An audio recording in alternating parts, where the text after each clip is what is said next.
Assalamualaikum warahmatullahi wabarakatuh. Apa kabar anak-anak hebat semua dari kelas 1 sampai dengan kelas 6? Marhaban ya syahrul Ramadan. Selamat datang bulan Ramadan, bulan penuh ampunan, bulan penuh maghfirah, bulan ladangnya pahala. Tetap semangat meskipun puasa Ramadan. Coba, mana semangatmu? Ini semangatku. Yes. Alhamdulillah, tidak terasa kita sudah melaksanakan puasa Ramadan. Di sini ibu akan membagikan cerita sedikit. Apa sih puasa Ramadan itu? Kita belajar sejarahnya terlebih dahulu.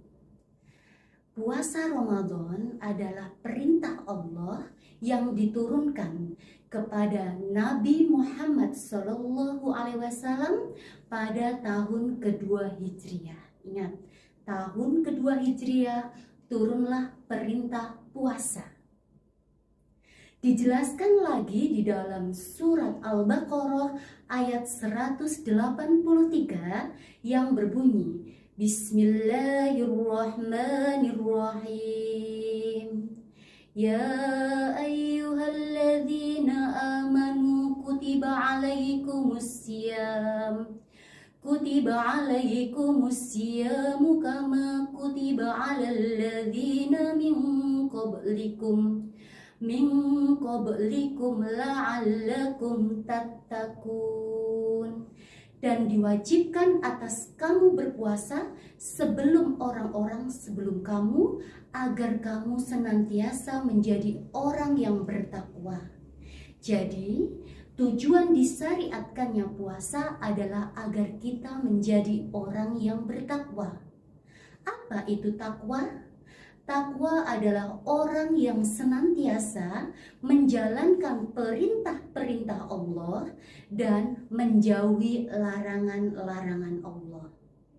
Perintah Allah meliputi puasa Ramadan, sholat, mengaji, hal-hal yang bisa menambah pahala kita. Sedangkan larangan Allah harus kita jauhi, banyak sekali macamnya. Menghibah, membicarakan keburukan orang lain di belakangnya, memfitnah, mencuri, bahkan membuli teman. Itu adalah larangan-larangan Allah yang patutnya kita hindari. Nah, anak-anak, setelah kita mempelajari sejarah puasa, tujuan puasa, sekarang kita belajar arti puasa yang paling penting. Selama ini anak-anak taunya puasa adalah tidak makan dan tidak minum. Tapi ada satu yang paling penting, yaitu menahan diri dari amarah. Karena di bulan puasa itu melatih kesabaran kita. Kesabaran kita ketika kita diganggu teman, kesabaran kita menunggu waktu berbuka puasa, kesabaran kita menahan lapar, kesabaran kita maupun menahan dahaga. Puasa secara bahasa berasal dari kata saum yang artinya menahan diri. Sedangkan secara istilah, menahan diri dari segala sesuatu yang membatalkan puasa sejak terbitnya fajar sampai terbenamnya matahari atau waktunya berbuka puasa. Nah, coba biar kita lebih paham mengenai puasa, biar kita lebih jelas mengenai puasa, kita belajar tepuk puasa. Tepuk puasa: tidak makan, tidak minum, tidak marah, jaga hati, jaga mulut, jaga mata, Quran dibaca setiap hari. Nah, coba sekali lagi ya. Tepuk puasa: tidak makan, tidak minum, tidak marah, jaga hati, jaga mulut, jaga mata. Bisa? Pasti bisa, insya Allah bisa. Nah, setelah kita menjaga diri kita dari lapar, dari haus, dari marah, ada amalan-amalan sunnah ketika bulan puasa. Apa saja amalannya? Nah, di bulan puasa ada sholat yang hanya dikerjakan ketika bulan Ramadan, yaitu sholat sunnah taraweh.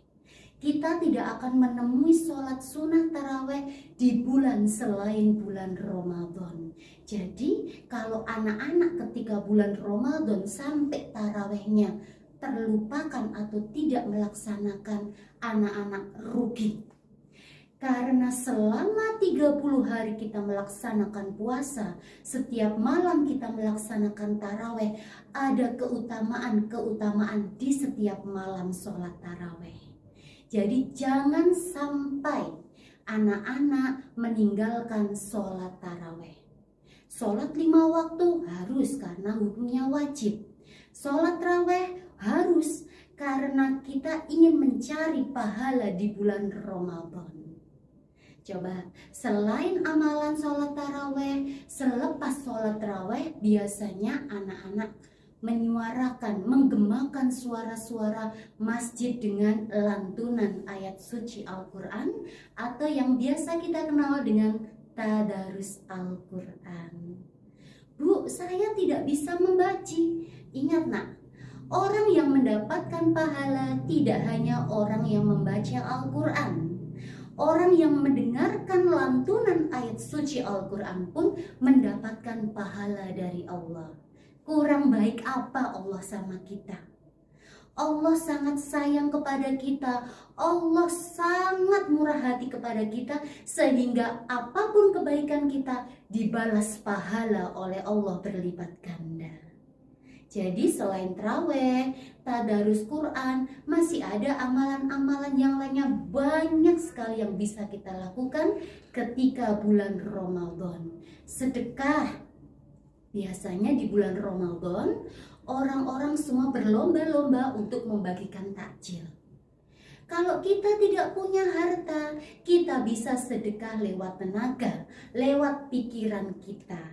Jadi identiknya sedekah itu tidak hanya berhubungan dengan harta, tetapi kita bisa berpikir, kita bisa mengutarakan kreativitas kita, itu juga termasuk sedekah. Selanjutnya, rukun puasa. Rukun puasa ada 2. Yang pertama adalah niat. Anak-anak biasanya mengucapkan niat puasa ketika selesai sholat taraweh. Kita baca bersama-sama niat puasa Ramadan. Bismillahirrahmanirrahim. Nawaitu sauma ghadin an adai fardis sahri Ramadana hadhis sanati fardalillahi ta'ala. Yang artinya, saya berniat puasa Ramadan esok karena Allah Ta'ala. Karena niat adalah rukun puasa, jadi kalau anak-anak tidak membaca niat, puasanya otomatis tidak syah. Rukun puasa yang kedua, menahan diri dari segala sesuatu yang membatalkan puasa, sejak terbitnya fajar sampai terbenamnya matahari. Jadi rukun puasa ada 2. Yang pertama niat, yang kedua menahan diri dari segala sesuatu yang membatalkan puasa. Selanjutnya hal-hal yang membatalkan puasa. Puasa kita bisa batal karena sebab sebagai berikut: makan dengan sengaja, minum dengan sengaja, muntah dengan sengaja. Pokoknya hal-hal yang dilakukan dengan sengaja bisa membatalkan puasa kalian. Jadi ayo kita belajar untuk menahan diri, menahan amarah agar puasa kita berkah dan mendapatkan pahala dari Allah Subhanahu wa Ta'ala. Bisa? Pasti bisa. Nah, coba, apakah rukun Islam yang pertama? Syahadat. Apakah rukun Islam yang kedua? Sholat. Ketiga, bayar zakat. Keempat, berpuasa. Kelima, naik haji, naik pesawat. Nah, ya. Kalau kita menjadi orang yang beragama Islam, kita cinta kepada Allah, cinta kepada Rasulnya, ayo kita lakukan rukun Islam dengan baik. Syahadat sudah, sholat sudah, puasa sudah, zakat sudah. Nah, haji, nah kita biasakan menabung sedari kecil. Diniati, saya mau nabung buat tabungan naik haji ke rumahnya Allah. Insya Allah segala sesuatu yang kita niati dengan baik, insya Allah dibukakan jalan oleh Allah Subhanahu wa Ta'ala. Nah, anak-anak sudah bisa doa berbuka puasa? Coba kita bersama-sama membaca niat doa berbuka puasa. Bismillahirrahmanirrahim. Allahumma laka sumtu wa bika amantu wa ala rizkika aftortu birahmatika ya arhamar rahimin. Kalau sunnahnya Nabi Muhammad, beliau selesai mengucapkan doa berbuka puasa, beliau tidak langsung makan makanan yang berat, tapi Nabi Muhammad berbuka dengan yang manis. Berbuka dengan yang manis seperti kurma ataupun anggur. Jadi tidak langsung makan nasi ya nak ya. Jadi ketika berbuka diawali dengan makanan-makanan ringan yang manis, baru nanti setelah sholat tarawih baru kita tutup dengan makanan yang berat. Bu, saya tidak kuat. Nah, kita biasakan.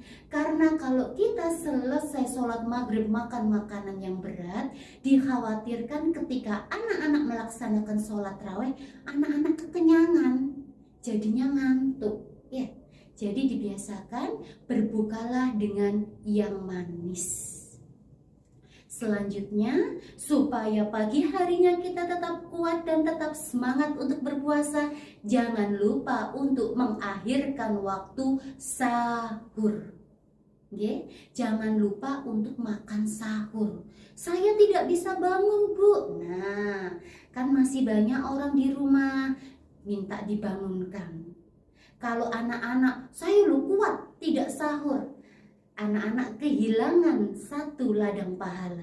Kalau kalian melaksanakan sahur, otomatis kalian kenyang dan otomatis Allah juga memberikan pahala bagi kaumnya yang melaksanakan ibadah sahur. Bisa dipahami materi puasa anak-anak? Semoga puasa kalian berkah sampai hari kemenangan. Dan semoga puasa kalian memberikan makna yang berarti ketika hari kemenangan anak-anak merasakan inilah buah dari kesabaran kita melaksanakan puasa Ramadan. Ibu cukupkan sekian. Akhirul kalam. Wabillahi taufik wal hidayah. Wassalamualaikum warahmatullahi wabarakatuh.